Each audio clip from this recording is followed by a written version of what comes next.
part of the facility is infrastructure. And what happens with infrastructure? It's actually a very funny thing with infrastructure that if you take a planning process, and most often we are informed through a master plan, and that infrastructure is just a line in the master plan. It has no other relevance. It absolutely doesn't communicate anything to you other than a line.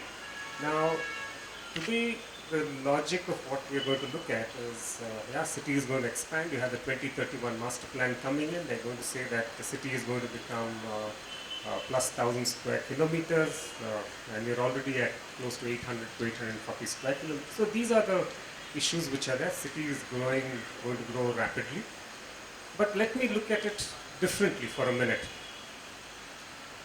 So here the question is that as these little lines, which could be a blue line, which could be sometimes a yellow line, grey line, which is running through the city, are not reflected upon, and we're seeing this whole issue of what we call as urban voids getting to be created.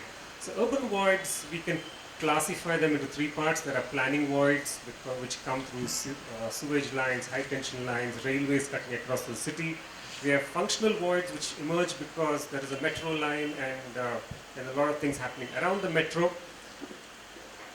We're also looking at geographical voids, and most often we ignore that because even lakes and all the forest ecosystems also add to this idea of the urban void. What does this void do?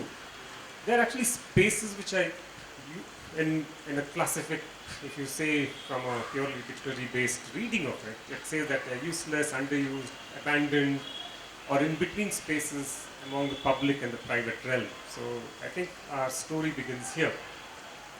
Now if you take the genesis of these leftover spaces, so the connotation here, what we call would be spaces left over after planning. So that's a term we call as SLOAP. And you'll see all of these emerging as a set of leftover spaces. Now, this is what we have. This is what we've inherited, 2015 CDP. And here, when you actually get down to the bottom of it, you find that we are addressing this aspect of spaces left over after planning, which are not seen. So most often you'll reflect that as urban voids, backyards, and hard edges. Now, if you take Bangalore, we have close to 81 lakes. There are, out of that, 34 or 35 of them are classified as live, and that contributes to around 28 square kilometers in its physical extent. You take water pipelines, around 240 kilometers of trunk lines run through the city. That is the trunk lines. Otherwise, there are close to around 746 running kilometers of water lines which cut across the city.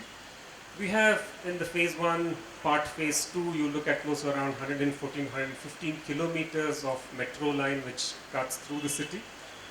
The railways occupy close to around 206 kilometers of railway line in our BBMP level jurisdiction.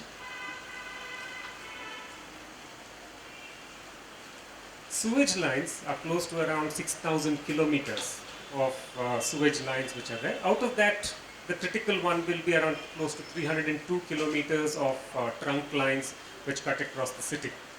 If I take the Rajagopal, I'm saying they will be close to around, of all the A Nala, B Nala, C Nalas which are classified in the city, there are close to 796 kilometers, but out of that you can say around 374 kilometers is taken by the Rajagopals. Now defense lands within the city occupy close to around 42 square kilometers. Now what happens with the genesis of this leftover spaces? So in a nutshell, you will see that lakes are 28 square kilometers. Okay, these numbers I've run through you, but what does this do? If you start putting buffer edges to these, that is, which are part of the urban commons, which are part of what the city can claim, you will see that if I take a 75-meter buffer for a lake, for 28 square kilometers, that means we are adding close to 2.2 square kilometers. So what you see here are the buffers for each of these. So with the water pipeline, I can claim around 1.5 square kilometers. High tension lines will contribute around 9.2 square kilometers. Metro lines around 1 square kilometer. Railways give me close to 33 square kilometers with a 40-meter buffer on both sides. And if I take, of course, sewage, just the length of, and the army land occupies close to 42 square kilometers. What happens with all of these? These are all missed out as part of the planning process. Isn't it important that we pull this into the planning process? So effectively what's happening is, if we claim this area, if we go ahead and say purely at a master planning level, as part of actually looking at it from a two-dimensional point of view, we are able to claim 46 square kilometers, which can be given back to the city as urban commons. So these can start actually neutralizing the way we look at cities, and rather than expanding it unnecessarily to another 100 square kilometers. Thank you very much.